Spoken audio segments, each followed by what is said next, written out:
وتغييرا لوجه الحياة في الريف المصري بعد أن ظل مهمشا لسنوات طويلة. كان هذا ما تسعى إليه المبادرة الرئاسية حياة كريمة، حيث تقوم المبادرة بعمل مجموعة من الأنشطة الخدمية والتنموية. وفي هذا الإطار تقوم حاليا حياة كريمة بعمل بعض اللقاءات المجتمعية مع أهالي مركز الفيوم وطامية ضمن المرحلة الثانية والتي ستنطلق في يناير المقبل.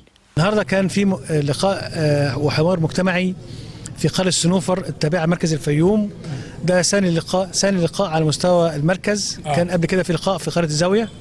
هذا اللقاء طبعا انك شايف يعني السادة النواب اعضاء مجلس النواب هم اللي تحت رعايتهم هذا الحوار المجتمعي، حقيقة يعني هم حضروا جميع المواطنين بجميع الفئات عشان هم اللي يتكلموا بقى.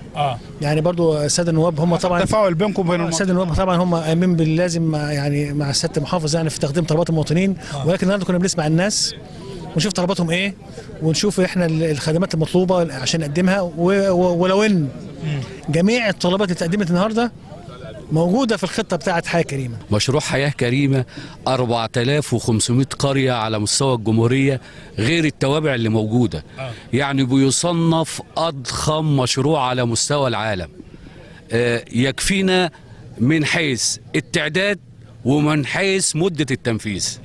فشامل كل حاجة صغيرة وكبيرة في كل قرية والأهالينا في الريف. معنات حياة كريمة هي تغير أسلوب وحياة المواطن والفلاح، لأن النهاردة حياة كريمة دي عبارة عن مجموعة من الخدمات سواء كانت في كل القطاعات. احنا قبل كده كنا بنحلم بأي مشروع ولو جزء بسيط عشان يتحقق منه، وخاصة أنا أعطيت مثل في نفس الحوار المجتمعي النهارده بقرية كنا الصرف الصحي بدأ فيها من 2002 لحد النهارده 2022، بقالنا 20 سنة خلص منها 50%.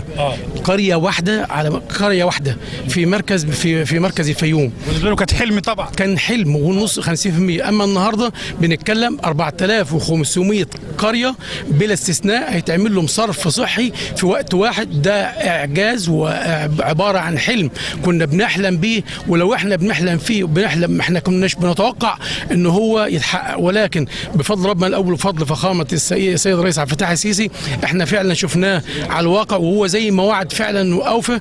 بدأ اللقاء بتلاوة آيات من الذكر الحكيم، ثم عرض لبعض الكلمات من أهالي قرى مركز الفيوم عن المشكلات التي تواجههم منذ سنوات طويلة في مجالات الصرف الصحي والكهرباء والمياه والغاز الطبيعي ل17 قرية، فضلا عن تجديد 23 مركزا للشباب و230 كيلو متر رصف بالمركز.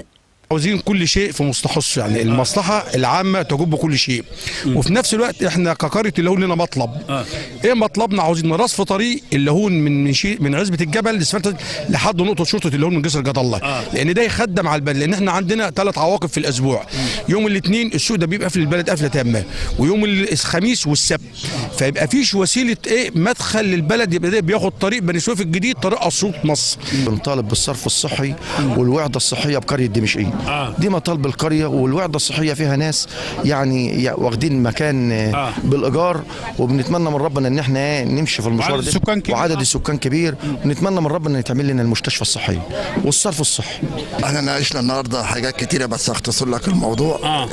احلال وتجديد الوحده الصحيه، مكتب البريد، رصف الطرق، الحاجات دي. واحنا بنشكر طبعا السيد رئيس الجمهوريه اولا على انه امر حياه كريمه دي لخدمه الفلاحين الارياف والقرى الاريافيه اللي تستفاد بيها. بالنسبه لورطه المقطع، بالنسبه للمشاكل اللي كانت موجوده فيها من زمان جدا، وهي تطوير مركز شباب، لان اهم حاجه مركز شباب زي ما قال الرئيس السيسي الشباب رقم 1، فان هو ما فيهوش صرف صحي، وان يطوروا المركز الشباب. ثاني حاجه تغطيه ترعه الداتر. بنشكر فخامه الرئيس عبد الفتاح السيسي لمبادره حياه كريمه، وبنشكره لاستكمال حياه كريمه رغم الظروف الصعبه اللي تمر بها العالم كله. الجدير بالذكر أن مبادرة حياة كريمة سوف تنفذ سلسلة من الحوارات المجتمعية بمركز طامية الأسبوع المقبل.